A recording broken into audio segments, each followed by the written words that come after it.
Hi everyone, it's Crafted by Norma, or in this case, Craft with Norma. I was given a book called The Country Diary of an Edwardian Lady by Edith Holden. So thank you, Jeanette, for giving me the book and to inspire me to do the work that I'm going to run through with you. Edith Holden was a young lady who unfortunately died quite young. She was born in 1871, one of 7 children, but she died tragically in 1920 of drowning. And her diary was left in the attic, and they came across it, and then they ended up making a book of it. And her writings and her watercolours are absolutely brilliant. So I've gone and made 3 things out of the book. I've got enough now to do another altered book, which I will do, and I'll do another demo. So this is going to be my fabric material, but my eco dyed, and just to give you a sort of insight into what I've actually gone and done. So first off, there's a picture of Edith herself when she was younger. Excuse me.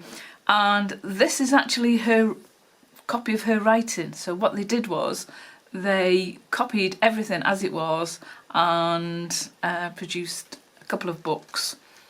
I think Marks and Spencer's in the early 90s did a diary for that year, but using her images. So on the front cover, I've just gone and done some of her writing, a watercolour there, and I've just put a little keyhole there, not a keyhole, a little eyelet there for the key and the other bits and pieces to go on. So that's the front cover. Like all my other ones that I've gone and done that's got no binding, or you can't see the binding, I've covered it there with some linen material. So the colour palette is quite pale to match her colours of the way that she's set her journals out. And here I've just flip it open, and straight away you can see these beautiful images that she does. And I've got a little button in a similar colour just to match in. And then on this side I've just gone and sewn around the picture, and then the writing where I've sort of ripped it and added bits and pieces to it. So here we've got 3 buttons, and then I've done some slow stitching, some embroidery there, and a little tag with a rusty safety pin with 3 little black buttons. I love those little black buttons. But hey ho, I'm sure you don't want to know that. So anyway, turning over, we've got, again, so a similar image to the image that's there. This is the top end that I've used there. Some antique lace which I've coffee stained. Again, some slow stitching there. I'm not very good at stitching, as you can probably see. And then just sewn that in. And then on this side, again, some of her images, and again using some of the her writing. And you can see little bits of silk that's here. They were from a friend who gave me a book of materials that you can make curtains from a very posh shop. So I've gone and utilised those, and I've tried to sort of match the colours into the colours that's in the collage. And again, I've just gone and done some slow stitching along there, and a little tag using a safari silk in the orange. And then on this side, it's more sort of autumny colours that I've used, and the leaf is just sewn down the centre there, and they're chestnuts and they're acorns.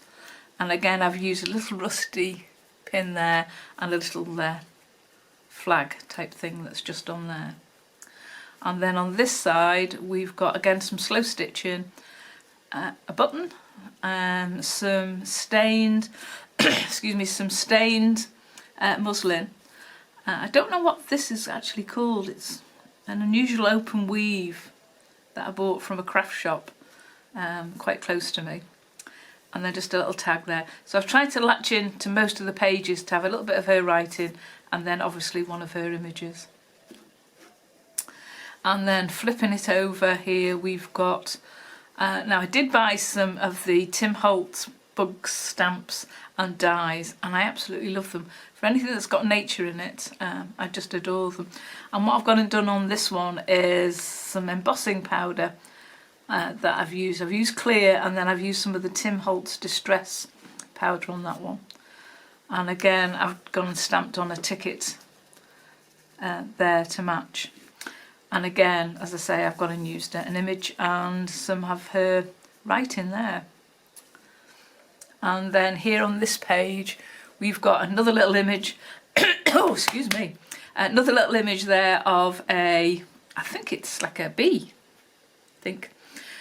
A little tag with her writing, another image. And then I've tried to match it there. This material came from London when I went with my husband to Liberty store, and I bought this material across the earth for a metre of it. I sent him for a coffee, which I shouldn't have done really because that was so expensive too, but I sent him for a coffee so he didn't know how much I spent in the haberdashery section. But that is absolutely lovely material, so I just thought it matched, the colours matched, and a little button just to say the same.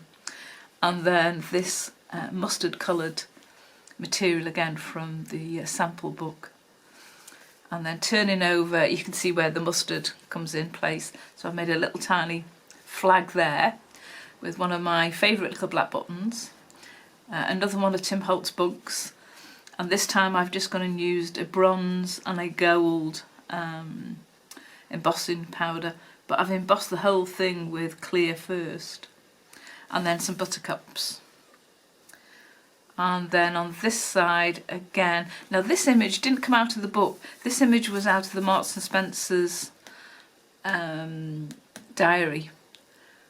So it would have had like a Thursday or a Sunday or whatever on the top of it, and I've cut that out because I thought that the little berries there matched the berries, because this was dyed using elderberry, this particular material. So I thought I'd utilise that. And again, a ticket with a bug on it. And then if we turn it over, we've got a piece of the antique lace, and I've just put a little attachment there using one of the bulb clips to keep a little ticket on there as a little page opener. Again, some slow stitching. And then this time with the bug, I've gone and just done the body using the Tim Holtz embossing powder, and just plain black embossing powder for its wings, which I quite like. And then on this side, I've just gone and done a number 2 stamp die. Got no idea where I got those from, but they are quite nice. And then I've got the rose hips images there. And then to try and pick up some of those colours, I've gone and used a little tiny piece of stained, I'm not sure what it is really. I know some of it is Sahari silk, and the other is, I think, possibly muslin that I've stained with a bull clip on a piece of muslin, which I've stiffened. I've stiffened the muslin using white gesso. So it's that one. And then on the back page here, I've got an image of a song thrush egg. They're very rare now in this part of the UK. I've got one occasionally comes to the garden, but not very often. Again, some of the silks, and then it should be a ladybug, but I thought it looked like a little round beetle, and some tags there just to go on it with a bulb clip on some vintage lace there. So that's the little fabric journal, or fabric rag book as I like to call them. So that's going to be put into my Etsy shop, and I hope you just enjoyed looking through that little image quite quick. So if you are a subscriber, thanks, nice to see you again. If you haven't, please do subscribe, we'd love you to join us, and hit the bell icon because that'll let you know when my next video is due.